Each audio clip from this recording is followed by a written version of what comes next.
Continuando con el proceso de rendición de cuentas que hemos venido realizando desde la Presidencia de la República, es muy importante esta cita con la consejera presidencial para los Derechos Humanos y Asuntos Internacionales, la doctora Nancy Patricia Gutiérrez, y es consejera, desde toda la estrategia, desde todo lo que usted viene liderando durante este año, es muy importante que nos cuentes cuáles son esas acciones que se vienen realizando en la fase de implementación del Plan de Acción de Empresas y Derechos Humanos en el país.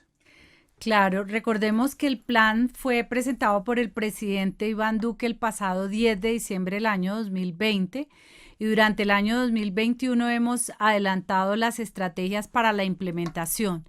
En primer lugar, la creación del grupo de gobernanza que está conformado por cerca de 20 entidades de orden nacional, entre ellos el Ministerio del Interior, Ministerio de Trabajo, Ministerio de Minas, Ministerio de Transporte, y haciendo un llamado para que estos sectores tan importantes empresarialmente puedan unirse con las entidades territoriales y con las organizaciones sociales para la implementación del plan.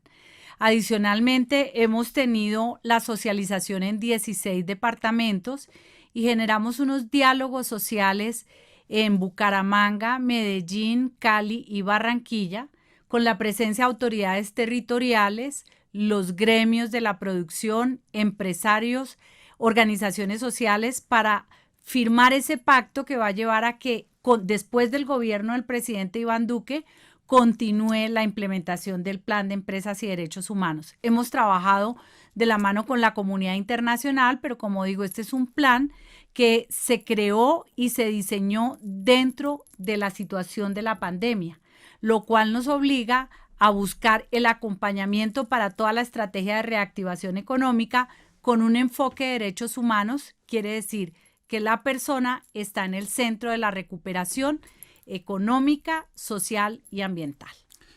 Un tema, consejera, que más es un tema muy doloroso, y es que en algunas zonas del país aún persiste el reclutamiento de niños, niñas y adolescentes. Y aquí hay una pregunta muy importante, y es ese plan de implementación territorial del manual de rutas de prevención. ¿En qué consiste todo ese esfuerzo que hace el gobierno nacional para que este flagelo no suceda?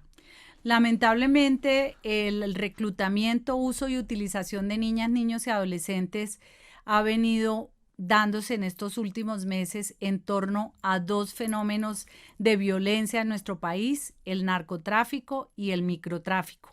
El uso y utilización se ha concentrado en las zonas urbanas y el reclutamiento en las zonas rurales.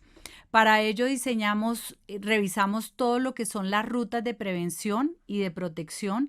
El pasado 10 de noviembre presentamos con la primera dama, la doctora María Juliana Ruiz, estas rutas que se trabajaron territorialmente. Se hicieron varios pilotos en las zonas más difíciles, por ejemplo en el Pacífico Nariñense, en norte de Santander, todo lo que es el departamento de Cúcuta, en Arauca, en Putumayo, que son las zonas de mayor riesgo para el reclutamiento, uso y utilización. También lo hicimos en el municipio de Soacha, aquí en Cundinamarca. ¿Y qué pretende esa ruta? Que tenga un enfoque territorial. Si bien es cierto, el fenómeno es nacional y ya sabemos que los responsables es el narcotráfico y el microtráfico, es decir, los grupos armados organizados y grupos delincuenciales organizados. Cada territorio tiene sus propias consideraciones y por eso las tuvimos en cuenta. Se armaron estos pilotos con el ánimo de tener qué debe hacer un alcalde, una profesora, un miembro de una acción comunal o una familia, y entonces se trabajó con la Fiscalía General, con el Instituto Colombiano de Bienestar Familiar, con el Ministerio de Educación y obviamente con las autoridades territoriales. Quiere decir que estas rutas, cuando se presenta un riesgo, que nos los da, por ejemplo, las alertas tempranas de la Defensoría del Pueblo, ya se sabe qué debe hacerse allá en el último rincón del territorio para poder lograr la protección de niñas y niños. Todo esto dentro de nuestro programa que fue diseñado y pensado desde el comienzo del gobierno por el presidente Iván Duque.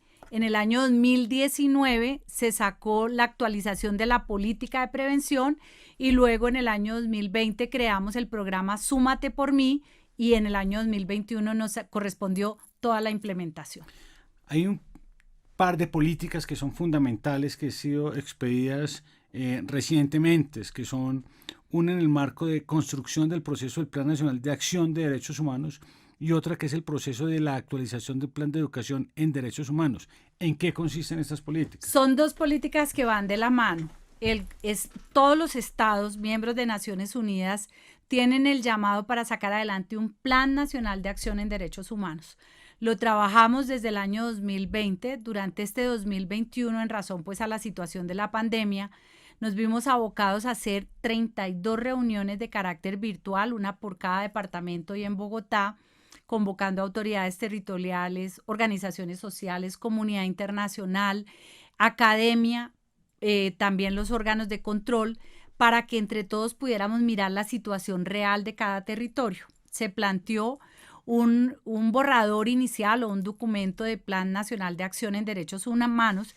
Sin embargo, hay unos mecanismos de integración con las organizaciones sociales y por la situación de la contingencia social que vivió el país entre los meses de mayo, junio y julio, se paralizó el proceso. Pero la decisión del presidente Duque fue: vamos a continuar con una política pública que lleve a que el gobierno se comprometa en su último año cuáles son esas acciones que cada entidad de orden nacional debe hacer para protección de derechos humanos. Y así se expidió la política llamada Lineamientos para las acciones en materia de protección de derechos humanos. ¿Qué encontramos en el territorio?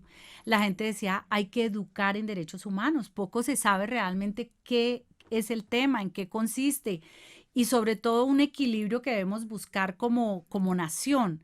Todos tenemos derechos, pero también hay una responsabilidad que es respetar los derechos de los demás.